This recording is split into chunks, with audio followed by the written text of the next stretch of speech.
Hey, what's up and how's it going, everyone? Well, I'm so glad that you have took your time to spend with me right here today on the MRB Wrestling Review Show. I am your co-host, Mike Big Rock Wilson, and last night was WWE Monday Night Raw, live from the Air Canada Centre in Toronto, Ontario, Canada. And how appropriate to kick off the show with the rated R Superstar Edge that was done by Tony Chimmel on the show, and Edge pointed at him. I love those little things like that, you know, just to remind the audience of, how Tony Chimmel introduces Edge when he comes out. And what I really like about that first segment was that Edge really felt like a supporting role in this main event for the Daniel Bryan and Randy Orton match at Night of Champions. I like the how he came back with these one-liners to Triple H when he came out, as well as Randy Orton. So this whole setup of the first segment going into Night of Champions was actually pretty good, and using Edge as that supporting role was just excellent to say the least. And the little things I really like, and what Triple H said was that you don't draw a dime to Edge, when in fact he had the highest rated segment with Lita, that live sex celebration that happened a few years ago on Monday Night Raw, and I think Triple H kind of forgot about that, so I kind of like that he kind of undercut that in a way, as well as when Edge, when he was using his one-liners, he said that, Hunter, you're not a dictator, you're just a you-know-what, and it was just one of those lines that you'll probably remember throughout the time now for weeks and months to come on Raw. So it's just one of those lines where you kind of remember what he said in that moment. So I like that, Edge was out there. He's, the hometown hero, and he's really, making Daniel Bryan look great as well going into Night of Champions. And shortly after that, we see Triple H using Christian as, some sort of sub-story with Edge when the Shield came out and looked like, he was attacked from behind and then dragged out. And they kind of used that for Edge when he ran up the ramp and, called for a medic. And it just adds to just a little subplot. It's nothing much, but, at least, when you got a main story, there should be a little subplot, so I like how they added Christian to that mix when Edge was out there. I mean, you just had to, because those two guys were the two guys that, were the two guys, so to speak. I don't need to explain myself any further. And then shortly after that, we see it backstage with Triple H and the Shield and Steph, and Edge Bart in its office, and was kind of upset about what happened back there with Christian. And I like this old sheriff western feel when Triple H said, "This is my hometown now. This is our city. Get out of our city." And it's just one of those things where you feel, okay, that was the last we seen of Edge, and as well as that was a weird conclusion to see what happened there. So I think that on SmackDown, when Edge will be there, this little sub-story will continue with Triple H and Edge, and with all that in there, in the mix of this Randy Orton and Daniel Bryan feud. So I like to see where this heads when Edge will be on Friday Night SmackDown. Also last night, Curtis Axel went one-on-one with Kofi Kingston in a non-title match. And what happened was that Curtis Axel got carried away and kind of got himself disqualified when he had Kofi in the corner just pummeling him, and the ref had to stop the match. And what happened was that Curtis Axel got disqualified, and the winner was Kofi Kingston. And really what that does for this upcoming Sunday's pay-per-view event is to raise doubt into the fact that Curtis Axel may not win, which ultimately will probably be the opposite, and Curtis Axel does somehow pull off a victory over CM Punk this Sunday at Night of Champs. But I like how they raised the doubt. It's just the way it was done. It was really weird. It was awkward. And then speaking of awkward moments, what happened later on was that Paul Heyman was in the ring, and he had to get his leg checked out because he slipped on water. And odds are, if here's a guy that wants to get out of the situation, so he would probably be the guy that planted the water there just to slip on it by accident, and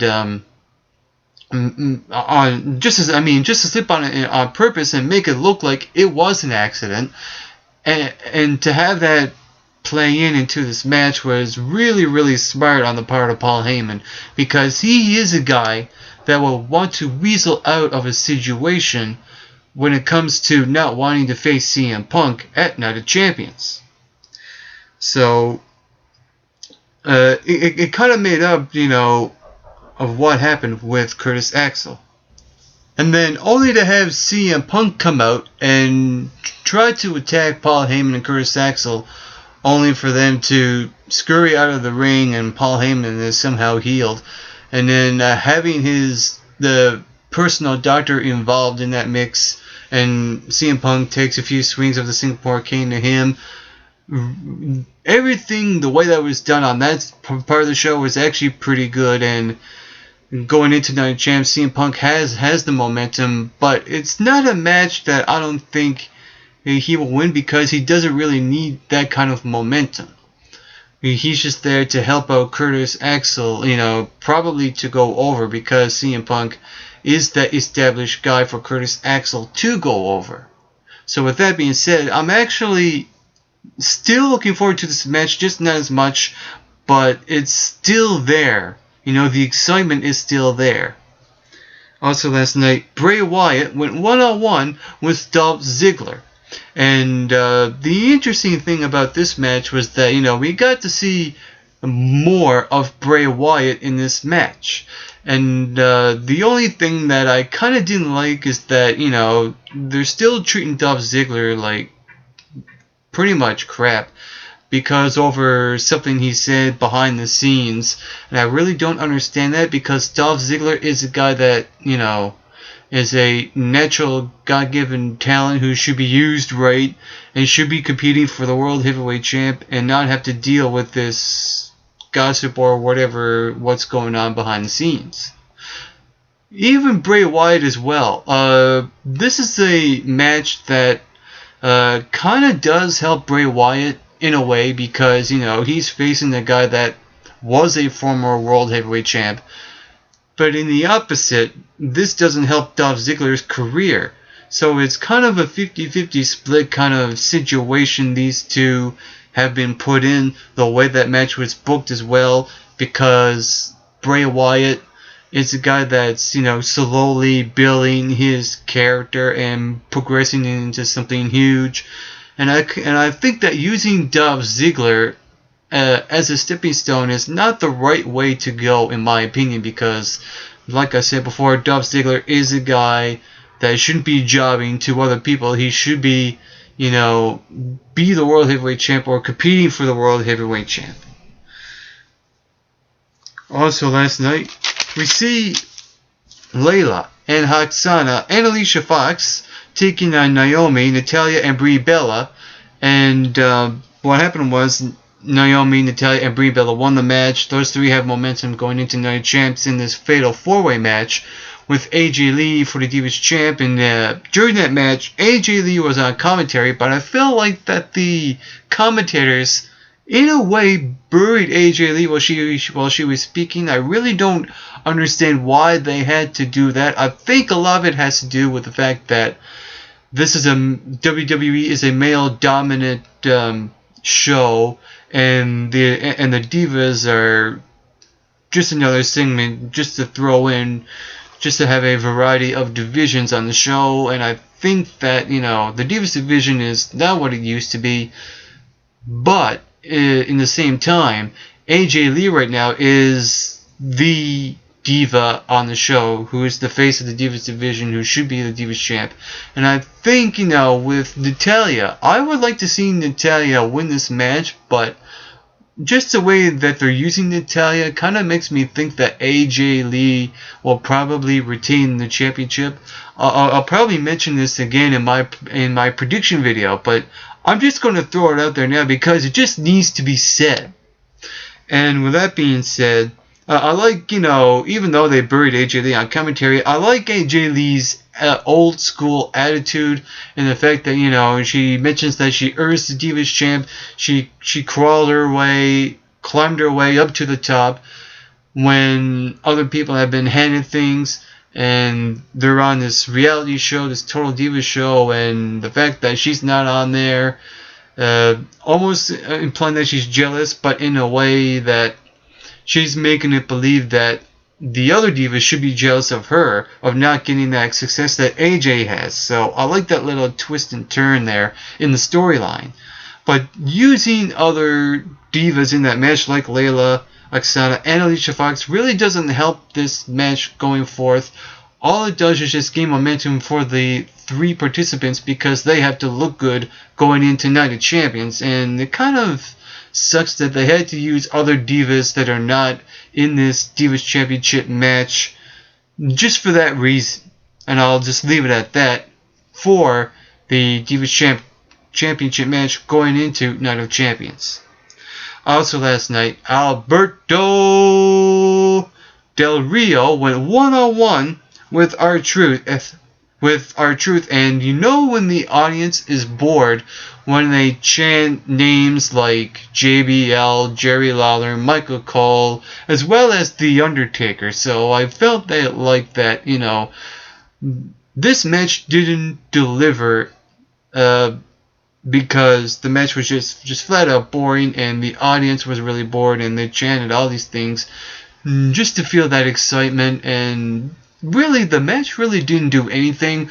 All it done was just, you know, use momentum going into Night Champs for Alberto Del Rio.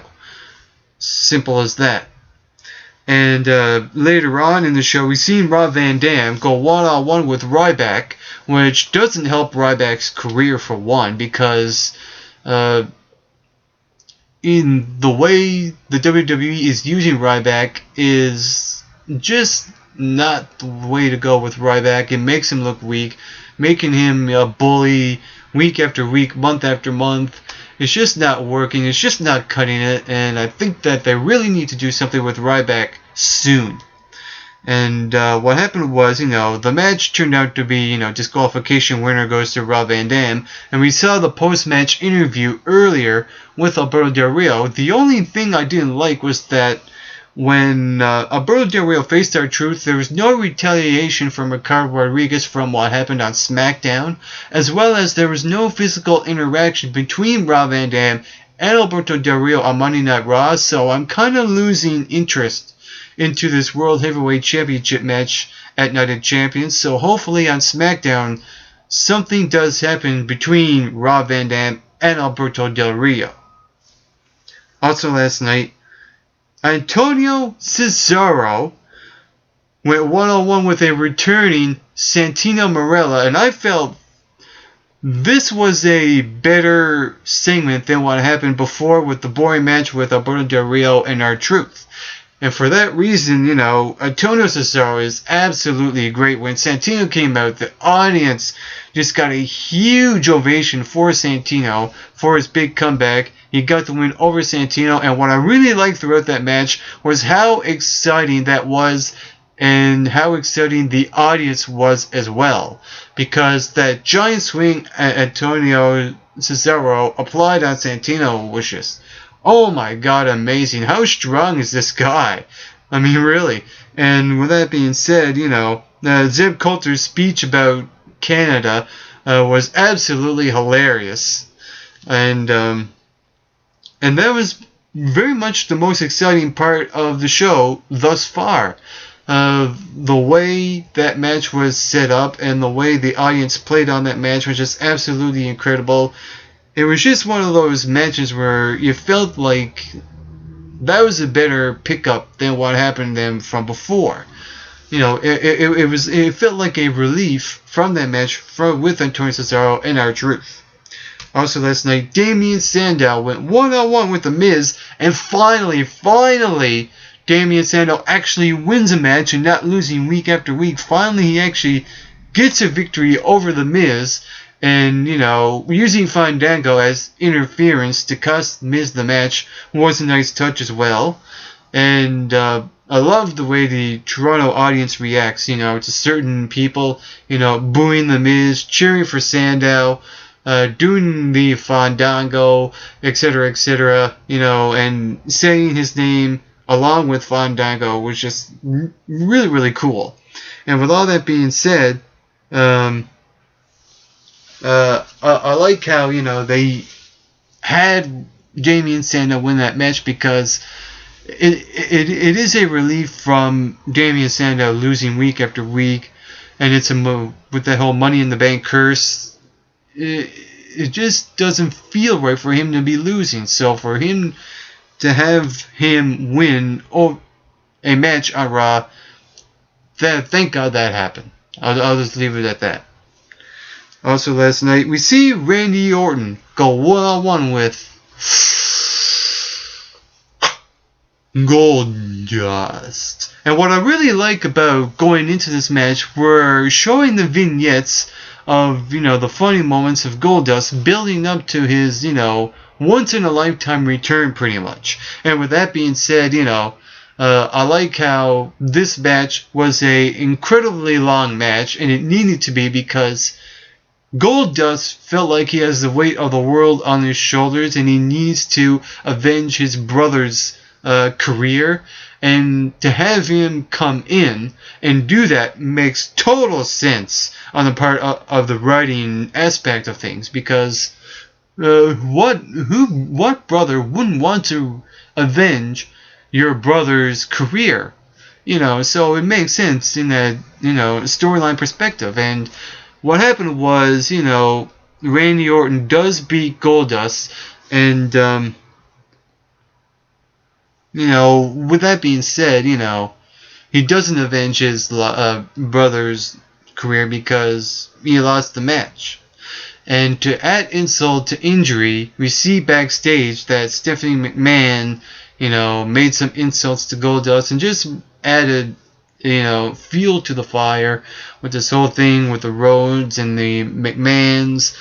And, this is a rivalry that will probably go on. And I'm surprised we haven't seen Dusty Rhodes yet, so I'm hoping that he might show up on SmackDown eventually.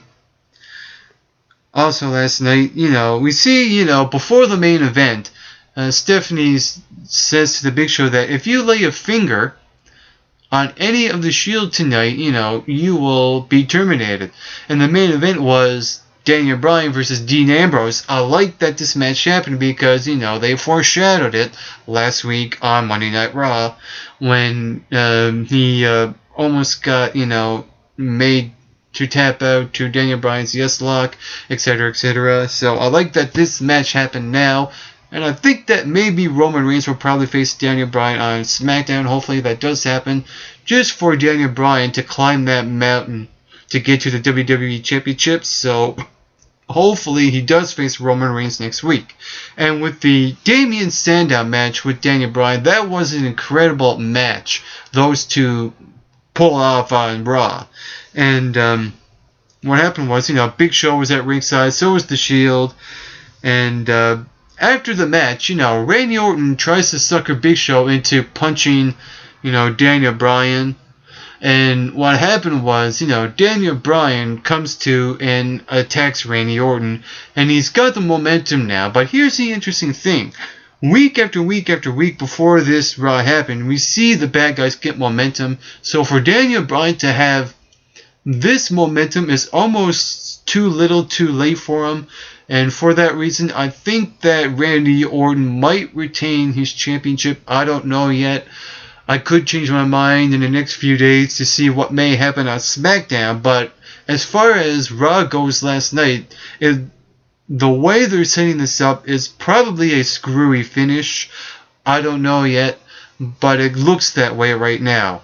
And for that reason, I think Orton will retain his title, and I think that Big Show will probably play a part in that end result in the main event at Night of Champions. So who knows what may happen on SmackDown to see what will occur on that show before Night of Champions happens. Hopefully I'll change my mind on certain things. I could still see Daniel Bryan win the WWE Championship. It's just that if he does, it's kind of a too soon to end the story, but in the same time it does feel right because it's a win-win situation for both guys. I don't mind who wins or loses this main event at Night of Champs. All I will say right now is that I will get to my prediction video in a few days to give you my predictions of the matches that will happen at Night of Champions. And that was my review of WWE Monday Night Raw for the MRB Wrestling Review Show. I am your co-host, Mike McRuck Wilson. And to all your viewers watching, get plenty of rest and always do your best.